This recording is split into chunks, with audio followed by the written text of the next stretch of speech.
నమస్తే, welcome to స్వతంత్ర news. ముందుగా హెడ్లైన్స్ చూద్దాం. ఢిల్లీలో ఎన్డీఏ ఎంపీల సమావేశం. టీడీపీ సహా మిత్రపక్షాల ఎంపీలు హాజరు.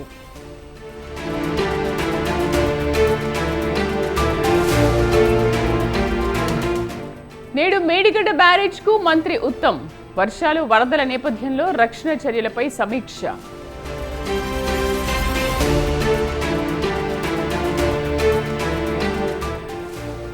ఏపీకి కొత్త సీఎస్గా నీరబ్ కుమార్ ప్రసాద్. కాసేపట్లో బాధ్యతలు స్వీకరించే ఛాన్స్.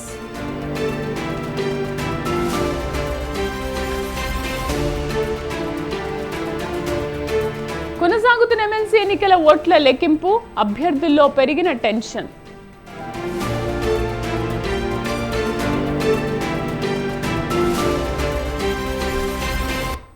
మల్లారెడ్డి యూనివర్సిటీలో విద్యార్థుల ఆందోళన.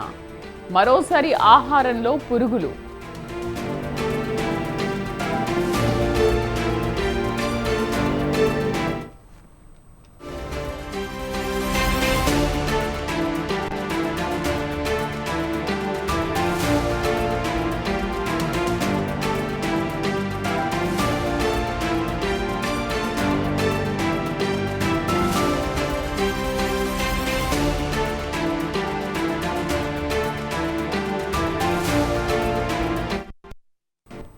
మేడిగడ్డ, అన్నారం, సుందిళ్ల బ్యారేజ్లను రాష్ట్ర నీటిపారుదల శాఖ మంత్రి ఉత్తమ్ కుమార్ రెడ్డి ఇవాళ సందర్శించనున్నారు. తొలుత సుందిళ్ల, అన్నారం బ్యారేజ్లను పరిశీలించి అనంతరం మేడిగడ్డ బ్యారేజ్ను సందర్శిస్తారు. ఎన్డీఎస్ఏ నిపుణుల కమిటీ మధ్యంతర సిఫార్సుల మేరకు 3 బ్యారేజ్ల రక్షణకు ఇరిగేషన్ అధికారులు చర్యలు చేపట్టారు. నిర్మాణ ఏజెన్సీలు పునరుద్ధరణ పనులు నిర్వహిస్తున్నాయి. ఈ నేపథ్యంలో ఆయా పనులను ఈఎన్సీ అనిల్ కుమార్, నాగేంద్రరావు ఇతర అధికారులతో కలిసి మంత్రి పరిశీలించనున్నారు.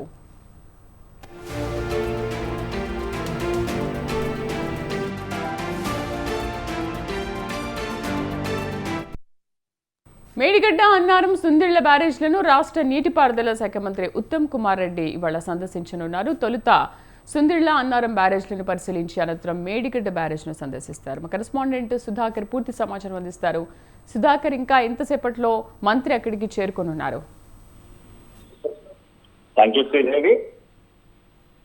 కాళేశ్వరం ప్రాజెక్ట్ ని ఈరోజు కాళేశ్వరం ప్రాజెక్ట్ సంబంధించి పూర్తి స్థాయిలో మొత్తం పరిశీలించినారు రాష్ట్ర మంత్రులు ఉత్తమ్ కుమార్ రెడ్డి. అతనితో పాటు జనరల్ సెక్రటరీ ఎవరైతే ఉన్నారో general secretary G Anil Kumar తో ఆయన కలిసి మధ్యాహ్నం హెలికాప్టర్ లో హైదరాబాద్ నుంచి నేరుగా కాళేశ్వరం రావడం జరుగుతుంది. ఇక్కడ నుంచి పోయిన తర్వాత అక్కడ మొత్తం పూర్తి స్థాయిలో బ్యారేజ్ ని మొత్తం పరిశీలించిన తర్వాత అక్కడ గత కొద్ది రోజుల నుంచి కూడా పనులు కూడా తాత్కాలిక పనులు మరమ్మతులు చేయాలని చెప్పడంతో పాటు ఇవాళ తాత్కాలిక మరమ్మతులు కూడా చేయడం జరుగుతుంది. వాటిని కూడా క్షుణ్ణంగా పరిశీలించడం జరుగుతుంది. ఏదైతే 7వ నంబర్ బ్లాక్ అయితే ఉందో ఆ బ్లాక్ సంబంధించిన 8 గేట్లు మొత్తం తెచ్చుకోకపోవడంతో పాటు నిన్న చాలా వరకు విశ్వ ప్రయత్నాలు చేసి ఒక 2 గేట్లు కూడా ఎత్తడం జరిగింది. ఆ 2 గేట్లు ఎత్తినా కూడా అక్కడ కొంచెం క్రాక్స్ కూడా రావడం జరుగుతుంది. వీటిపైన మొత్తం అన్నిటిపైన ఈ రోజు వచ్చే వారు మొత్తం పరిశీలించున్నారు. సుద్దిల్లా హైదరాబాద్ నుంచి నేరుగా వెళ్లి సుద్దిల్లా అన్నారం, మేడిగడ్డ బ్యారేజ్ సందర్శిస్తారు. నేషనల్ డ్యామ్ సేఫ్టీ అథారిటీ వాళ్ళు కూడా నిపుణులు కూడా కమిటీ మధ్యంతర నివేదికతో చేసిన సిఫారసు మేరకు కాళేశ్వరం బ్యారేజ్లకు అత్యవసరమైన మరమ్మతులను కూడా నీటిపారుదల శాఖ మంత్రి ఈ రోజు దాన్ని పరిశీలించున్నారు. దాంతో పాటు అక్కడ బ్యారేజ్కి వెళ్ళి అక్కడ పరిశీలించిన తర్వాత మీడియాతో కూడా మాట్లాడే అవకాశం ఉందని చెప్తున్నారు. ఇదే కాకుండా ఈ ప్రాజెక్ట్ ను ఎలా డిజైన్ చేయాలి అని చెప్పేసి కూడా ఎల్ఎన్టీ కంపెనీ వాళ్ళకి సంబంధించి అప్కాన్, నవేగా వంటి నిర్మాణ సంస్థల ఉన్నతాధికారులతో మాట్లాడి మరోసారి పురోగతి తీసుకోవడానికి అనంతరం మంత్రి మేడిగడ్డ వద్ద విలేకరులతో మాట్లాడే అవకాశం ఉందని కూడా చెప్పడం జరుగుతుంది. దీంతో పాటు చూస్తే మేడిగడ్డ బ్యారేజ్ కిందిపైన ఏదైతే మొదలైంచినో 8 గేట్లకు సంబంధించి అందులో 2 గేట్లను కూడా పైకెత్తడం జరిగింది. మొత్తం మీద 85 గేట్లు ఉండగా అందులో 77 గేట్లను మొత్తం ఎత్తి పెట్టడం జరిగింది. 21 నంబర్ గేట్ అయితే ఏదైతే ఉందో దాంతో పాటు పక్కన ఉన్న 22 నంబర్ గేట్ కూడా ఎత్తడానికి వారి యొక్క విశ్వ ప్రయత్నాలు కూడా చేయడం జరుగుతుంది. ఈ గేట్లు ఎత్తడంతో పాటు ఎందుకంటే బ్యారేజ్ పూర్తి స్థాయిలో డ్యామేజ్ అయ్యే అవకాశం కూడా ఉందని చెప్పేసి నిపుణులు కూడా చెప్పడం జరుగుతుంది. దీనికి సంబంధించి ఈ బ్లాక్స్ అయితే ఏవైతే ఉన్నాయో ఈ బ్లాక్స్ లకు సంబంధించిన వాటిని కూడా పూర్తి స్థాయిలో మరమ్మతులు చేయాలని చెప్పేసి కూడా వాళ్ళు సింథటిక్ పైప్స్ అట్లాంటివి వేసి మొత్తం మరమ్మతులు కూడా కొనసాగించడం జరుగుతుంది. ఒక్కొక్క బ్యారేజ్ సంబంధించిన ఈ గేట్లను ఎత్తడంతో పాటు చూస్తే 15వ నంబర్ గేటు కూడా ఇటీవల పైకెత్తినాక తర్వాత కూడా మిగిలిన గేట్లను వానాకాలం అంటే వర్షాకాలం ప్రారంభం కాకముందుకే ఈ యొక్క గేట్లను ఎత్తాలని చెప్పేసి నేషనల్ డ్యామ్ సేఫ్టీ అథారిటీ వారు నిపుణులు కూడా కమిటీ మధ్యంతర నివేదిక ఇవ్వడం జరిగింది. సిఫారసు చేసిన ఈ యొక్క దీనికి సంబంధించి నిన్న 16-17 నంబర్ సంబంధించిన బటర్ గేట్లను కూడా బలప్రయోగం చేసి వాటిని కొంచెం తీసే ప్రయత్నం చేసింది. కానీ దాని ద్వారా ఫలితం రాకపోవడంతో పాటు ఇంకా 6 గేట్లు అలానే వదిలేయడం జరిగింది. ఈ 6 గేట్లను ఎలా చేస్తారు ఏంటి అనేసి ఈ రోజు నిపుణుల ద్వారా పూర్తి స్థాయిలో పరిశీలించడం జరుగుతుంది. లేదా గేట్లు ఎత్తడమా లేదంటే మొత్తం గ్యాస్ కట్టలు పెట్టి గేట్లను కడిగేసి తీసి మొత్తానికి ఓపెన్ చేసి పెట్టడమా అనేది దానిపైన చూడాల్సిన పరిస్థితి ఉంది. మొత్తానికి ఒక్కొక్క గేటు సుమారు 100 మీటర్ల పైకి ఎత్తాలన్నా కూడా చాలా ఇబ్బందికరమైన పరిస్థితి ఉంటుంది. దీని యొక్క వేడి మొత్తం బ్యారేజ్ పైన పడడంతో పాటు బ్యారేజ్ కూడా మరింత కుంగిపోయే అవకాశం ఉందని కూడా చెప్పడం జరుగుతుంది. ఎందుకంటే ఈ యొక్క డ్యామ్ ఎంత డెప్త్ గా ఉందో అంత పైకి కూడా గేట్లు ఎత్తవలసిన పరిస్థితి ఉన్న సందర్భాలలో కూడా ఏమైనా జరగరాని ప్రమాదం జరుగుతుంది, పెద్ద ప్రమాదం ఉంటుందని చెప్పి కూడా వారు చెప్పడం జరుగుతుంది. దీనికి సంబంధించిన పూర్తి స్థాయిలో కూడా క్షుణ్ణంగా పరిశీలించిన తర్వాత నా గేట్లను ఎత్తడమా లేకపోతే గ్యాస్ తరగతి కట్ చేయడమా అనేది చూడాల్సిన పరిస్థితి ఉంది. సుధాకర్, మరేంటి గత కొన్ని రోజులుగా దీనిపైన వివాదం జరుగుతూనే ఉంది, ప్రతిపక్షాలు కూడా చాలా వివాదాన్ని సృష్టిస్తూనే ఉన్నాయి. మరి తక్షణ చర్యలు ఏం చేపడుతున్నారు, నిపుణులు ఏమంటున్నారు?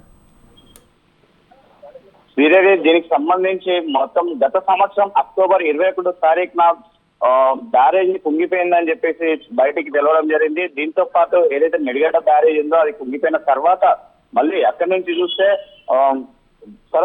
లక్ష్మీ సరస్వతి బ్యారేజ్ కూడా అది కూడా మొత్తం బుంగలు పడిపోయింది. ఈ యొక్క డ్యామ్ కు సంబంధించి పూర్తి స్థాయిలో ఎక్కడ చూసినా కూడా నాణ్యత లేని కట్టడాలు కట్టడం వల్లనే ఇలాంటి జరుగుతున్నాయని చెప్పేసి ఇప్పుడున్న అధికార పార్టీ గతంలో ఉన్న ఏదైతే అధికార పార్టీ ఉందో వారిపైన పరోక్షంగా కూడా ఎన్నో ఆరోపణలు చేయడం జరిగింది. దాంతో పాటు అక్కడికి రాహుల్ గాంధీని కూడా అప్పుడు ఉన్న రేవంత్ రెడ్డి పిసిసి అధ్యక్షుడు నుండి కూడా అప్పుడు రేవంత్ రెడ్డి రాహుల్ గాంధీని కూడా అక్కడి డ్యామ్ కాడికి తీసుకుపోవడం జరిగింది. ఇదే కాకుండా రేవంత్ రెడ్డి కాంగ్రెస్ ప్రభుత్వం వచ్చిన తర్వాత కూడా అందరినీ కూడా ఎమ్మెల్యేలను ఆల్ పార్టీకి సంబంధించిన ఎమ్మెల్యేలను కూడా తను ఏదైతే మెడిగడ్డ ఉందో మెడిగడ్డ తీసుకువెళ్ళి వాళ్ళందరికీ చూపించడం జరిగింది. డ్యామ్ ఇలా చేయడం జరిగింది, కట్టడం జరిగింది, ఇది కరెక్ట్ కట్టడం కాదు, దీనికి సంబంధించిన లోపాలు కూడా ఉన్నాయి. చాలా వరకు ఏదైతే ఎల్ఎన్టీ కంపెనీ ఉందో ఎల్ఎన్టీ కంపెనీకి సంబంధించిన వారికి కూడా పూర్తిగా బాధ్యత అప్పచెప్పడం జరిగింది.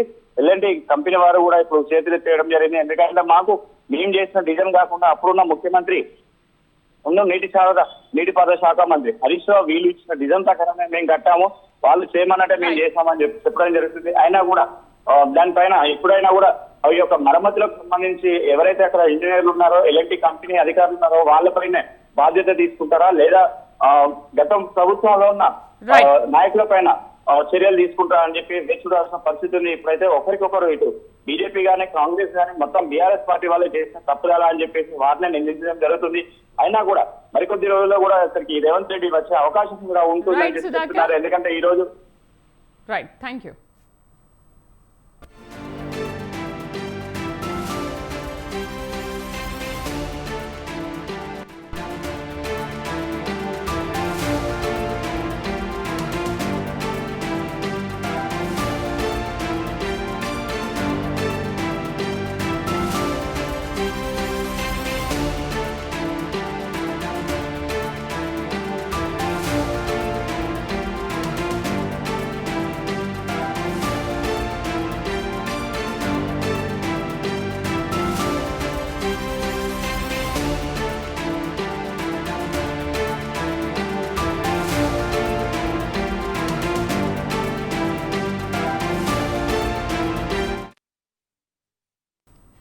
ఢిల్లీలో ఎన్డీఏ పక్షాలు భేటీ అయ్యాయి. ఎన్డీఏ తరఫున గెలిచిన ఎంపీలంతా పార్లమెంట్లోని సెంట్రల్ హాల్లో సమావేశం జరుగుతుంది. ప్రధాని మోదీ నాయకత్వానికి లాంఛనంగా ఆమోదముద్ర వేస్తారు. ఈ కార్యక్రమానికి టీడీపీ అధినేత చంద్రబాబు నాయుడు సహా ఎన్డీఏ మిత్రపక్షాల నేతలందరూ కూడా హాజరయ్యారు. ఎన్డీఏ సమావేశంలో 240 మంది బీజేపీ ఎంపీలతో పాటు TDP, JDU, Shiv Sena, Lok Janshakti, NCP, JDS, Janasena, Apna Dal సహా ఇతర మిత్రపక్షాల ఎంపీలు పాల్గొంటున్నారు. మోదీ నాయకత్వాన్ని సమర్థిస్తూ వారంతా ఏకగ్రీవ తీర్మానం చేస్తారు. అనంతరం టీడీపీ అధినేత చంద్రబాబు, బీహార్ సీఎం నితీష్ కుమార్ సహా పలువురు అగ్రనేతలతో కలిసి మోదీ రాష్ట్రపతి ద్రౌపది ముర్ముతో సమావేశమవుతారు. ఎన్డీఏకు మద్దతిస్తున్న ఎంపీల జాబితాను, మద్దతు లేఖలను సమర్పిస్తారు. ప్రభుత్వ ఏర్పాటుకు అవకాశం ఇవ్వాలని కోరుతారు.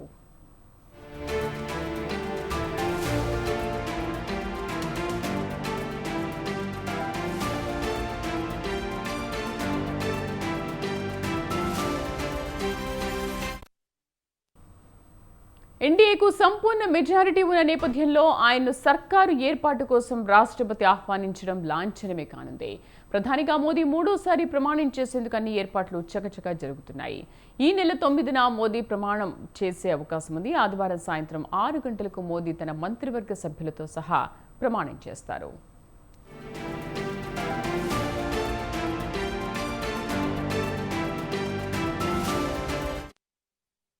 ప్రభుత్వం ఏర్పాటుకు అవసరమైన సంఖ్యాబలం బీజేపీకి సొంతంగా లేదు. ఈ నేపథ్యంలో మిత్రపక్షాలకు ఈసారి ప్రాధాన్యం పెరిగే అవకాశాలున్నాయి. మిత్రపక్షాల సంఖ్యాబలం ఆధారంగా ప్రధానమంత్రి వాళ్ళకి మంత్రి పదవులు కేటాయిస్తారా, లేదంటే మరేదైనా కొత్త ఫార్ములా అనుసరిస్తారా అన్న దానిపై ఉత్కంఠ నెలకొంది.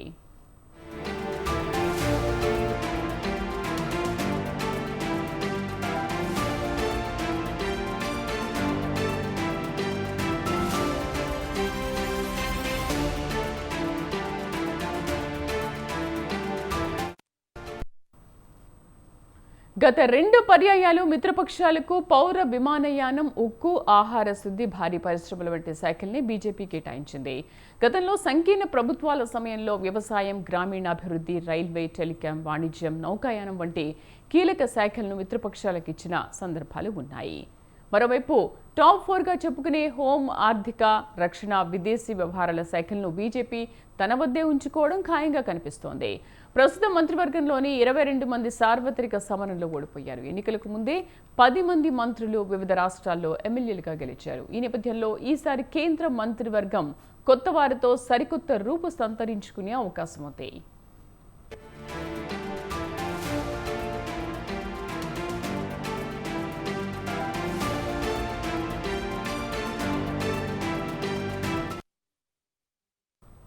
ప్రస్తుతం ఇండియాలో బీజేపీ తర్వాత అత్యధిక సంఖ్యలో ఎంపీలున్న పార్టీ టీడీపీ. దీంతో టీడీపీకి కేంద్ర కేబినెట్లో సముచిత స్థానం దక్కుతుందని తెలుస్తోంది. టీడీపీ ఉన్న సంఖ్యాబలాన్ని బట్టి 3 దాకా మంత్రి పదవులు రావచ్చని అంచనా వేస్తున్నారు. అయితే చంద్రబాబు నాయుడు రాష్ట్ర ప్రయోజనాలకే ఎక్కువ ప్రాధాన్యం ఇస్తున్నారని టీడీపీ వర్గాలు చెబుతున్నాయి.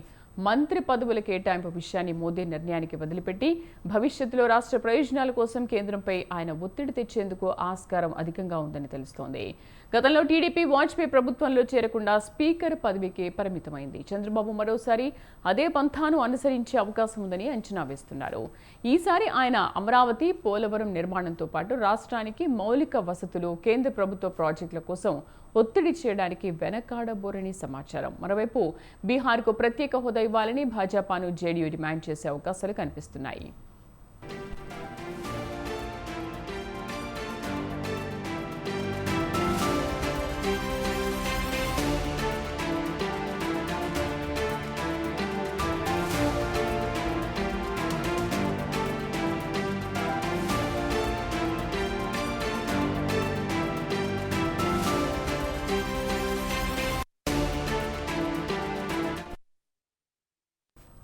కాంగ్రెస్ ప్రభుత్వం అధికారంలోకి వచ్చిన తర్వాత చేపట్టిన ప్రజావాణి కార్యక్రమం పునః ప్రారంభమైంది. లోక్సభ ఎన్నికల కోడ్ వల్ల తాత్కాలికంగా వాయిదా పడిన ప్రజావాణి కార్యక్రమాన్ని ఇవాళ ఉదయం ప్రారంభించారు. అయితే గురువారంతో ఎలక్షన్ కోడ్ ముగియడంతో నేటి నుంచి ప్రజావాణి ఆర్జీల స్వీకరణ కార్యక్రమం యథావిధిగా కొనసాగుతుందని ప్రజావాణి ఇన్ఛార్జ్ రాష్ట్ర ప్రణాళిక సంఘం వైస్ చైర్మన్ చిన్నారెడ్డి తెలిపారు. గతంలో వలె మంగళ, శుక్రవారాల్లో ఈ కార్యక్రమం కొనసాగుతుందని చెప్పారు. తమ సమస్యలను ఆర్జీల ద్వారా ప్రభుత్వ దృష్టికి తీసుకురావచ్చని ప్రభుత్వం తెలిపింది. ప్రజావాణిలో వచ్చిన వినతులకు అధిక ప్రాధాన్యతనిచ్చి సత్వర పరిష్కారాలు చూపాలని అధికారులకు ప్రభుత్వం ఆదేశాలు జారీ చేసింది.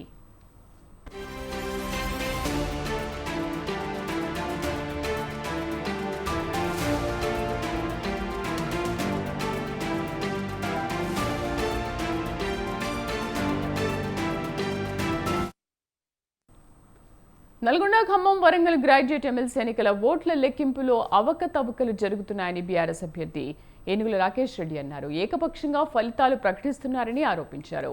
నల్గొండ కౌంటింగ్ కేంద్రంలో ఆర్ఓ తీరుపై రాకేష్ రెడ్డి తీవ్ర ఆగ్రహం వ్యక్తం చేశారు. తన గెలుపును అడ్డుకునేందుకు ఓట్ల లెక్కింపులో అనేక అవకతవకలకు పాల్పడుతున్నారని చెప్పారు. కౌంటింగ్ కేంద్రాల నుంచి తమ ఏజెంట్స్ను బయటకు పంపించేస్తున్నారని మండిపడ్డారు. రౌండ్లు పూర్తయిన తర్వాత కనీసం తమ ఏజెంట్స్ వద్ద సంతకాలు కూడా తీసుకోవడం లేదని తెలిపారు. నేను గౌరవిస్తాను. ఎన్నికల సంఘం అంటే ఒక నమ్మకం ఉంది. ఎందుకంటే ఎన్నికల సంఘం ఎప్పుడు కూడా ఎన్నికలను చాలా పారదర్శకంగా, ఎంతో బాధ్యతాయుతంగా ఎన్నికల నిర్వహణ చేస్తూ ఉంటుంది. కానీ దురదృష్టకరమైనటువంటి విషయం ఏంటంటే నల్గొండ, ఖమ్మం, వరంగల్ పట్టభద్రుల నియోజకవర్గానికి జరిగినటువంటి ఈ ఉప ఎన్నికల కౌంటింగ్ ప్రక్రియలో నిన్నటి నుండి నేటి వరకు అనేక రకాల అవకతవకలు, గోల్మాలు, కనీస సమాచారం లేకపోవడము, మా కౌంటింగ్ ఏజెన్సీ కనీసం సంతకాలు తీసుకోకపోవడము, మేము అభ్యంతరం చెప్పినా కూడా దాన్ని పట్టించుకోకపోవడము, మా ఏఆర్ వాళ్ళు టేబుల్స్ దగ్గర ఉండి తిరుగుతుంటే వాళ్ళని గెంటి వేయడం, కనీసం మాజీ శాసనసభ్యుడని కూడా చూడకుండా క్యాండిడేట్ యొక్క ఏఆర్ టేబుల్ ఏజెంట్ అని కూడా చూడకుండా గెంటి వేయడం, ఫలితాలు మాకున్నటువంటి గ్రీవెన్సెస్ అడ్రస్ చేయకుండా, కనీసం మాతో చర్చించకుండా ఏకపక్షంగా ఈ రోజు వచ్చి మీడియాకు డైరెక్ట్ గా ఇన్ని ఓట్లు ఈ అభ్యర్థికి వచ్చినాయి, ఇన్ని ఓట్లు ఈ అభ్యర్థికి వచ్చినాయి, మెజారిటీ ఇంత ఉందని చెప్పేసి ఏకపక్షంగా ప్రకటించడాన్ని మేము తీవ్రంగా తప్పుపడుతున్నాం. నేను గౌరవిస్తాను.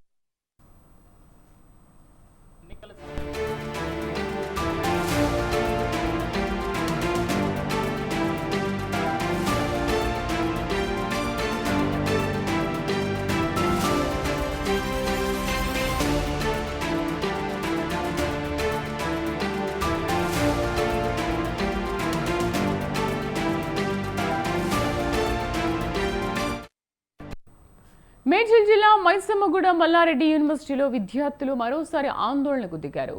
ఆహారంలో పురుగులు రావడంతో విద్యార్థులతో కలిసి విద్యార్థి సంఘాల నాయకులు ధర్నా నిర్వహించారు. యూనివర్సిటీ ముందు బైఠాయించి మల్లారెడ్డి డౌన్ డౌన్ అంటూ నినాదాలు చేశారు.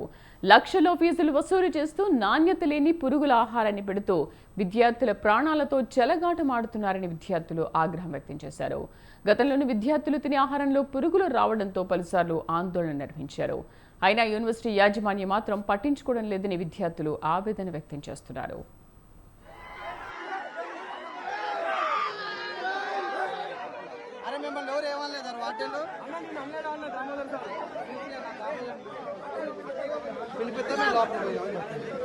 మల్లారెడ్డికి ఎక్కువ, మహేందర్ రెడ్డికి ఎక్కువ, ప్రైవేట్ రెడ్డికి ఎక్కువ కూడా చెప్తున్నారు.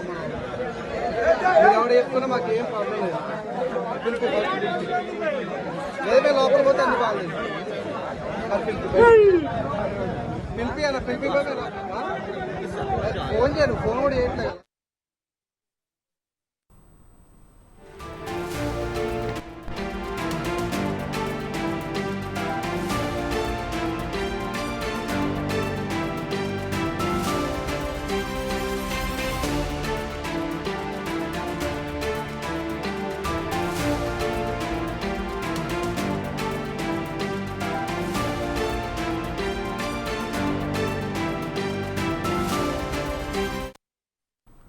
హైదరాబాద్ నగరంలో డేటింగ్ స్కామ్ వెలుగులోకి వచ్చింది. డేటింగ్ యాప్లో పరిచయం అవుతున్న యువకులను హైటెక్ సిటీలోని ఓ పబ్కి తీసుకెళ్తున్నారు. అక్కడ ఖరీదైన మద్యం, ఇతర ఆహార పదార్థాలు ఆర్డర్ చేసే యువతులు జారుకుంటున్నారు. ఇప్పటి వరకు 8 మంది బాధితులుగా మారినట్లుగా తెలుస్తోంది. టిండర్, బంబుల్ వంటి డేటింగ్ యాప్లో పరిచయం అవుతున్న యువతులు వెంటనే వాట్సాప్ ద్వారా కలుద్దామని సందేశాలు పంపుతున్నారు. యువకులను మెట్రో స్టేషన్ పక్కనే ఉన్న పబ్లోకి తీసుకెళ్తున్నారు. గంటలో 40,000 వరకు బిల్ చేసి జారుకుంటున్నారు. విషయం తెలుసుకునేలోపు బిల్ కట్టాలనే యువకులపై పబ్ యాజమాన్యం ఒత్తిడి తెస్తోంది. పబ్ నిర్వాహకులు, యువతులు కలిసి ఈ స్కామ్కు పాల్పడుతున్నట్లుగా తెలుస్తోంది. తాము కూడా బాధితులేమేనంటూ పలువురు ముందుకొస్తున్నారు. అయితే దీనిపై ఇప్పటివరకు పోలీసులకు ఎలాంటి ఫిర్యాదు అందలేదు. మా కరెస్పాండెంట్ పవన్ పూర్తి సమాచారం అందిస్తారు. పవన్, మొత్తానికి చూస్తే డేటింగ్ యాప్ తో మరో మోసాలు కూడా వెళ్ళలోకి వచ్చాయి. ముఖ్యంగా చూస్తే ఇందులో టిండర్, బబుల్ సంబంధించిన డేటింగ్ యాప్ లో యువకులకు కూడా గాలం వేస్తున్నాయి. అయితే ముఖ్యంగా చూస్తే యువకులకు ఫ్రెండ్షిప్ పేరుతో మెసేజ్ పంపిస్తారు. దాని తర్వాత వాట్సాప్ చాటింగ్ లో వాళ్ళు ఆన్లైన్ లో కూడా వస్తారు. అయితే వచ్చిన దాని తర్వాత కలుద్దామని చెప్పి కూడా వారితో మీట్ అయిన నేపథ్యంలో వారు ఆ పబ్కు కూడా తీసుకెళ్లి అక్కడ ఖరీదైన మద్యంతో పాటు ఆహార పదార్థాలను కూడా ఆర్డర్ చేస్తారు. దాని తర్వాత మద్యం తాగిన తర్వాత యువతులు మాత్రము అక్కడి నుంచి ఎస్కేప్ అవుతారు. దాని తర్వాత యువకులు ఈ బిల్లు కట్టలేక వాళ్ళు ఆలోచించిన పరిస్థితి ఉంటుంది. అయితే పబ్ యజమాని మాత్రము కంపల్సరీగా బిల్ కట్టాల్సిందే అని చెప్పి యువకుల పైన కూడా ఒత్తిడి తీసుకొస్తారు. దాని తర్వాత యువకులు బిల్లు కట్టి తాము మోసపోయామని చెప్పి అక్కడి నుంచి కూడా వెళ్ళిపోతున్న పరిస్థితి కూడా చూస్తున్నాము. మొత్తానికి చూస్తే మాత్రము ఇలా డేటింగ్ యాప్స్ తో కొన్ని రోజుల పాటు కూడా ఈ యొక్క మోసాలు కూడా వెళ్ళలోకి వచ్చాయి. అయితే ఈ నేపథ్యంలో దాదాపు 8 మంది బాధితులను కూడా గుర్తించారు. అయితే ఇప్పటి వరకు కూడా ఏ ఒక్క బాధితుడు కూడా పోలీస్ స్టేషన్ లో మాత్రం ఫిర్యాదు చేయలేదు. ఎందుకంటే ఫిర్యాదు చేస్తే ఎక్కడ పరువు పోతుందనే కొంత ఉద్దేశంతోనే పోలీసులకు కూడా ఫిర్యాదు చేయడం పరిస్థితి కనిపిస్తుంది. అయితే ఈ యొక్క ఒక బాధితుడు మాత్రం ఫిర్యాదు ఇచ్చినట్టుగా తెలుస్తుంది. దాంతో ఈ యొక్క బండారం కూడా వెళ్ళలోకి వచ్చింది. మొత్తానికి చూస్తే పబ్బు యాజమాన్యం కొంతమంది యువకులను ఇలా గాలం వేసి మరీ ఈ యొక్క పబ్బుకు వస్తున్నారు. దాని తర్వాత దానికి సంబంధించి వారికి కమిషన్ కూడా ఇచ్చినట్టుగా తెలుస్తుంది. మొత్తానికి చూస్తే పబ్బు పైన కూడా చర్యలు తీసుకునేందుకు కూడా పోలీసులు సిద్ధమవుతున్నట్టుగా తెలుస్తుంది. ప్రజెంట్ మాత్రము ఈ యొక్క డేటింగ్ యాప్ సంబంధించి పూర్తిగా ఇన్వెస్టిగేషన్ కూడా చేస్తున్నారు. సో ఇప్పటివరకు పవన్ ఎన్ని పబ్బుల్ని గుర్తించారు ఇలా?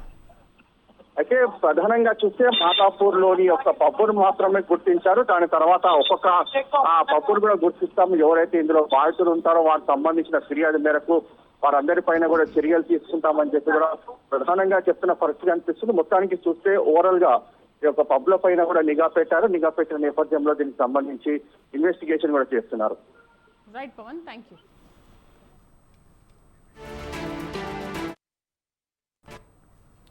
ఎన్నికలంటేనే ఎన్నో విశేషాలు ఉంటాయి. మామల్లుళ్ళు, అత్తాకోడళ్ళు, తండ్రి కొడుకులు ఒకే పార్టీ నుంచి లేదంటే వేర్వేరు పార్టీల నుంచి పోటీ చేయడం ఎన్నో చూస్తూనే ఉంటాం.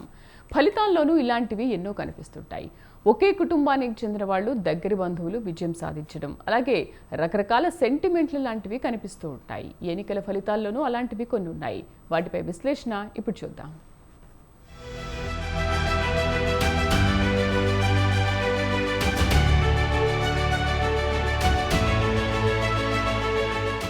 ఏపీ అసెంబ్లీ ఎన్నికల ఫలితాలు వచ్చేశాయి. ఇప్పటి వరకు అధికార పార్టీగా ఉన్న వైసీపీకి కనీసం ప్రతిపక్ష హోదా కూడా దక్కించుకోలేని పరిస్థితి వచ్చింది. నిన్నటి వరకు ప్రతిపక్ష పాత్ర పోషించిన టీడీపీ ఈ ఎన్నికల్లో కూటమి కట్టి అధికారంలోకి వచ్చింది. అయితే ఈ ఎన్నికల ఫలితాల్లో కొన్ని విశేషాలు అందరి దృష్టిని ఆకర్షించాయి.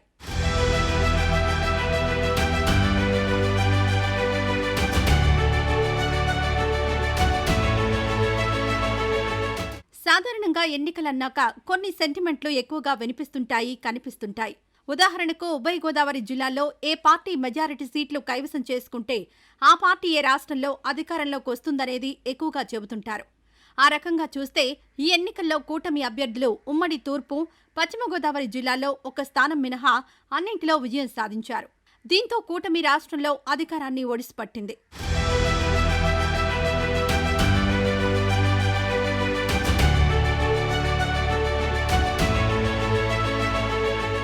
అనంతపురం జిల్లా ఉరవకొండ సెంటిమెంట్కు ఈ ఎన్నికల్లో బ్రేక్ పడింది. సాధారణంగా ఇక్కడి నుంచి విజయం సాధించిన అభ్యర్థికి సంబంధించిన పార్టీ రాష్ట్రంలో అధికారంలోకి రాదు. 2019లో పయ్యావుల కేశవ్ ఇక్కడి నుంచి విజయం సాధించగా టీడీపీ ఓటమి పాలైంది. కానీ ఈసారి మాత్రం ఆ రికార్డు తిరగరాసింది టీడీపీ కూటమి. ఉరవకొండ నుంచి మరోసారి పయ్యావుల కేశవ్ పోటీ పడి గెలుపొందగా టీడీపీ కూటమి సైతం విజయం సాధించి రాష్ట్రంలో అధికారాన్ని కైవసం చేసుకుంది. తద్వారా సెంటిమెంట్ను చెరిపివేసింది.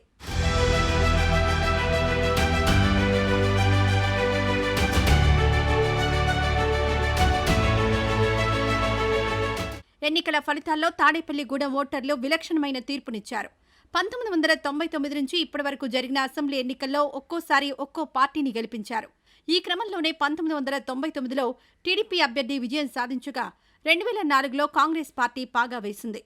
2009లో ప్రజారాజ్యం, 2014లో బీజేపీ, 2019లో వైసీపీ, 2024లో జనసేన తరపున పోటీ చేసిన క్యాండిడేట్లు విజయం సాధించారు. దీంతో మొత్తం 6 సార్లు ఎన్నికలు జరగగా 6 వేర్వేరు పార్టీలు విజయం సాధించాయి.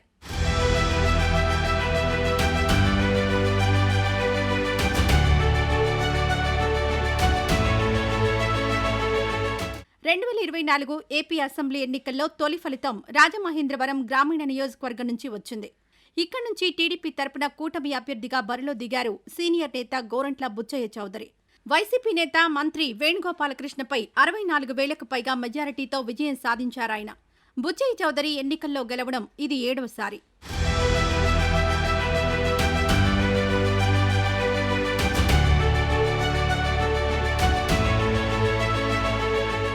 కేవలం ఇవే కాదు, కొన్ని కుటుంబాలకు చెందిన వారు, దగ్గరి బంధువులు సైతం ఈ ఎన్నికల్లో గెలిచినా ప్రధానంగా చెప్పుకోవాల్సింది నారా నందమూరి కుటుంబాలు, వారి బంధువుల గురించే. ఈ ఎన్నికల్లో కుప్పం నుంచి పోటీ చేసి విజయం సాధించారు టీడీపీ అధినేత చంద్రబాబు నాయుడు. ఆయన కుమారుడు నారా లోకేష్ మంగళగిరి నుంచి బరిలో దిగి విక్టరీ కొట్టారు. లోకేష్ మావయ్య, చంద్రబాబు బావుమరిది బాలకృష్ణ హిందూపురం అసెంబ్లీ నియోజకవర్గం నుంచి పోటీ చేసి హ్యాట్రిక్ గెలుపు సాధించారు. ఇక బాలకృష్ణ చిన్నల్లుడు శ్రీభరత్ విశాఖపట్నం నుంచి ఎంపీగా ఘన విజయం సాధించారు. మరోవైపు రాజమహేంద్రవరం ఎంపీగా బరిలో దిగిన నందమూరి బాలకృష్ణ సోదరి పురంధేశ్వరి సైతం విజయం సాధించారు. అంతా గెలవడం, పైగా రాష్ట్రంలో టీడీపీ కూటమి అధికారంలోకి రావడంతో నారా నందమూరి కుటుంబ సభ్యులు సంతోషంలో మునిగి తేలుతున్నారు.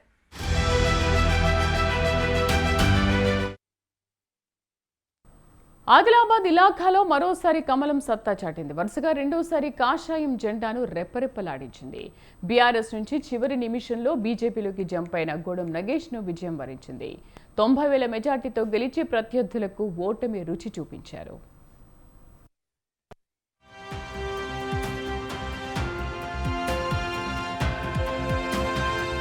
ఆదిలాబాద్ గడ్డపై మరోసారి కాషాయ జెండా రెప్పరెప్పలాడింది.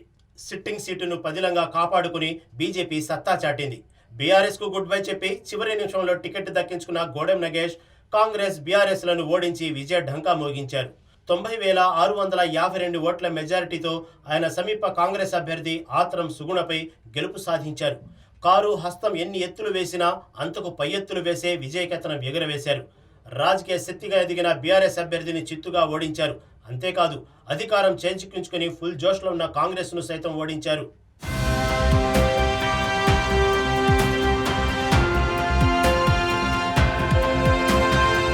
రాష్ట్ర వ్యాప్తంగానే కాదు, ఆదిలాబాద్లోనూ బీఆర్ఎస్, బీజేపీ, కాంగ్రెస్ల మధ్య త్రిముఖ పోరు హోరాహోరీగా సాగింది. అయితే బీజేపీ అభ్యర్థి గోడం నగేష్ గెలుపుతో బీఆర్ఎస్ తరపున బరిలో నిలిచిన మాజీ ఎమ్మెల్యే ఆత్రం సక్కు 3వ స్థానానికి పరిమితమయ్యారు. ఒక్క ఆసిఫాబాద్ నియోజకవర్గం మినహా మిగిలిన 6 నియోజకవర్గాల్లో బీజేపీ సత్తా చాటింది. ఎమ్మెల్యే మహేశ్వర్ రెడ్డి, ఎమ్మెల్యే రామారావు పటేల్ ప్రాతినిధ్యం వహిస్తున్న నిర్మల్ ముథోల్ నియోజకవర్గంలో 81,623 ఓట్ల ఆధిక్యతతో నగేష్ విజయం ఖరారైంది. కాగా 2019 పార్లమెంట్ ఎన్నికల్లో అప్పటి బీజేపీ అభ్యర్థి సోయం బాపురావుకు 58,227 ఓట్ల మెజార్టీ రాగా ఇప్పుడు నగేష్కు అంతకంటే ఎక్కువ మెజార్టీని సాధించారు. ఆసిఫాబాద్ నియోజకవర్గంలో కాంగ్రెస్ 73,931 ఓట్లు సాధించగా బీజేపీ 47,056 ఓట్లు సాధించింది. దీంతో కాంగ్రెస్ 26,940 ఓట్ల ఆధిక్యత ప్రదర్శించింది. అలాగే నగేష్ సొంత నియోజకవర్గమైన బోధ్లో బీజేపీ కేవలం 4,914 ఓట్లతో కాంగ్రెస్ పై స్వల్ప ఆధిక్యతను మాత్రమే సాధించడం గమనార్హం. ఎమ్మెల్యే పాయల్ శంకర్ ప్రాతినిధ్యం వహించిన ఆదిలాబాద్ నియోజకవర్గంలోనూ గోడెం నగేష్ ఆత్రం సుగుణపై కేవలం 5,338 ఓట్లు సాధించారు. అయితే మరో బీజేపీ ఎమ్మెల్యే హరీష్ బాబు ప్రాతినిధ్యం వహించే సిర్పూర్ టీలో నగేష్కు 8,369 ఓట్ల ఆధిక్యం రావడం విశేషం. ఇలా లెక్కలు చూసుకుంటే విజయదుందుబి మోగించడంలో నిర్మల్, ముధోల్ నియోజకవర్గాల ఆధిక్యతనే ప్రధాన కారణమని చెప్పవచ్చు.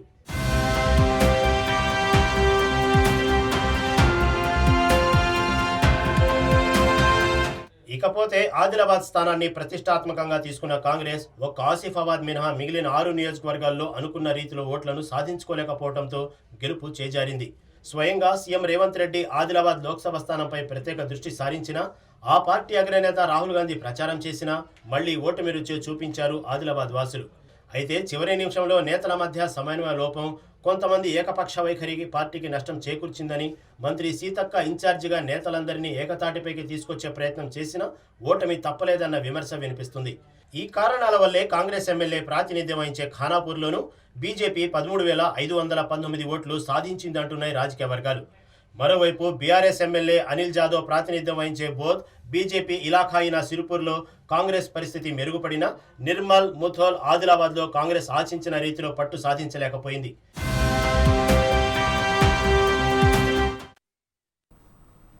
That's all for now. Stay with us.